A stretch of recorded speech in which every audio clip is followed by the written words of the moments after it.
Sudan native Dr. Jok Madut Jok is a professor of anthropology at the Syracuse University in New York State and joins us now via Skype from the United States. Dr. Jok, a very good evening to you. Thank you so much for joining us. What is different this time around? Can this agreement hold? And is there concrete evidence that the two leaders have put their differences aside? Thank you, sir, for having me once again. Yes, I think the question you're asking is 7 million people work, and that is the number of South Sudanese who are either internally displaced or are in income in the region, Ethiopia, Kenya, Uganda, and some of them in Congo. But the South Sudanese people will probably say that we are not holding our breath just yet because we have been here. In May 2019, there was supposed to be a government of national unity formed, and this was postponed another 6 months. When the 6 months deadline expired, we were now told for another 100 days. And we are now 60 days away from that deadline in February. Will it happen this time around? Everybody hopes, because people are tired of war, of the collapsed economy, the unavailable basic services and goods to the people, of violence and mayhem, misery that people are living through. So any indication that the government would be formed in February would be applauded by everyone in South Sudan. Are South Sudanese saying this is definitely going to happen? Certainly not. Are they saying they wish it would happen? Most definitely yes. Okay, just picking up on President Salva Kiir's comment that, after the 100 days, they must form the government of national unity. And if by then the arrangements are not complete, they shall form a transitional government of national unity. So can it be categorically confirmed that this is indeed a government of national unity, not just a transitional government of national unity? No, the agreement, which is known as the Agreement on the Resolution of Conflict in South Sudan, ARCIS, stipulates that this government is indeed a transitional government, because the transitional government is the one that is going to try to rewrite the constitution, repatriate the IDPs and refugees, fix the security, integrate all the fighting forces into one national army, and after 3 years, there would be an election.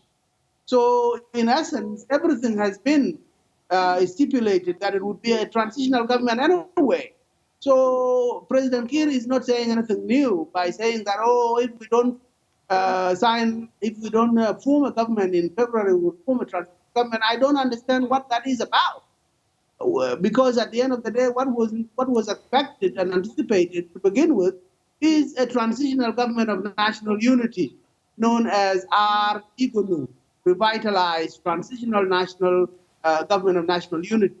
So it seems like the pressures from around the world and from within, and the failure of the state itself are finally biting, and they are compelling these two gentlemen, Riek Machar and Salva Kiir, to form a government of any sort as a kind of a starting point, and then work through some of the interactable problems that have been stumbling blocks for all this period, one of which is the formation of a national army made up of all the warring parties, and the other being a decision to be made on the question of the 32 states, which President Kiir divided South Sudan into a couple of years ago. Okay. You also have experts who say that previous extensions for the establishment of a unity government in South Sudan has helped maintain a ceasefire, but also disillusioned many citizens. Do you think, or do you believe that South Sudanese people still believe in the political leadership to find lasting peace? I can say categorically that I don't know of too many South Sudanese who believe in their leaders anymore, whether that is the president or the opposition leaders or any other leader, including the parliamentarian. I don't think there is any trust in these leaders from South Sudanese people, ordinary people. What there is a sense of hope that these leaders would at least come to a realization that this country is at a crossroads. It can begin to mend its wounds and heal, or it can go off the cliff. And if you are a leader or worth your name in that country, it seems the only option for you now is to reconcile with your opponents, form a government, try to rebuild the country, and after the interim period, hold elections so that the people of South Sudan can say once and for all who their leaders should be going forward. Last time we spoke about the United States sanctions against some of the officials, and now that this agreement will be in force, can it perhaps spur Washington to reconsider sanctions on some government officials? No, Washington is on its own train. There are no clear policy considerations that are tailored or dovetailed with what is going on in South Sudan. South Sudan is going to do its own thing. The United States is going to do its own thing. And if they meet, they will only meet by accident. I think the sanctions that the U.S. has imposed in South Sudan are misplaced, and they are not going to result in any solution from South Sudanese. And the South Sudanese themselves have to demonstrate to the U.S., their former ally, that they care about their people more than the U.S. does. All right. Now, despite promises of a new unity government, communal clashes over grazing land and water still continue. And having killed more than 100 people in the past month alone, can this problem be resolved? Yeah, that is the issue. So the way it works is that at the national level, there is a civil war, which is mainly a confrontation between political elites who are vying for public office and for control of natural resources. At the bottom, there are people who have been rendered desperate and completely excluded from the gain of South Sudan's independence. So they cannot get security, they cannot get justice, they cannot get basic services. And they fight among themselves under the weight of that exclusion. And then the two meet somewhere in the middle. The national level political wrangling and the survival techniques from below meet somewhere to create a nexus that has become so deadly in the country.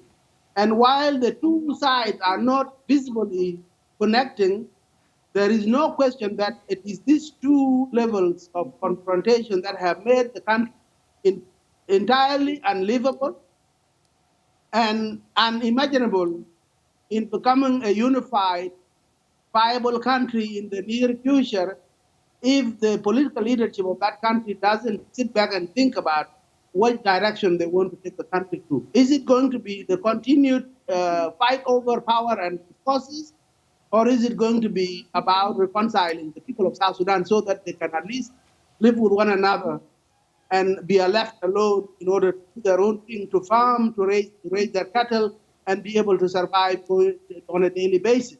What does it give? You argue in your recent opinion to the East African paper that one thing that has not been clearly described and defined, about the violence in South Sudan is the role of corruption as a most subtle driver of unfairness, and that it characterizes the young state as one of the most unequal societies in Africa. Can you go deeper in this? I mean, what do you mean by this? Do you want to take us through all that in greater detail? Yes. So the South Sudan was born of war, of a liberation effort, lasting. Some people will argue 192 years since South Sudan was invaded by Muhammad Ali, the Ottoman viceroy of 1821. And now, since you are a country that is born of this violence, the first thing that needed to have been done was to stake the massive oil revenue that was flowing in and was being taken by Sudan before the breakup, and use that money to build the infrastructure, to provide the basic services, to fire up the engine of the economy in agriculture, in wildlife, in livestock, in variety of economic sectors, so that the country can graduate from being dependent on oil into a country that has a basic capacity to employ its people in a variety of sectors. That was done because the liberators took the oil money and they went shopping, and they squandered the entire opportunity that the country had as a middle income country at the time of independence, and to becoming a very impoverished country within 1.5, 2 years of independence. That cannot be ignored as to why South Sudanese are fighting each other and why there is violence everywhere. It is basically a violence born of disparities, of inequality, of elite lining their pocket, while the ordinary people in the villages and the small towns have nowhere to send their kids, have nowhere to go for treatment, have no vaccination, have nothing to do with any sense that they're now citizens of a country and not citizens of their own tribe. Dr. Jok Madut Jok, the Professor of Anthropology at the Syracuse University in New York State. Thank you so much for your time. Much appreciated.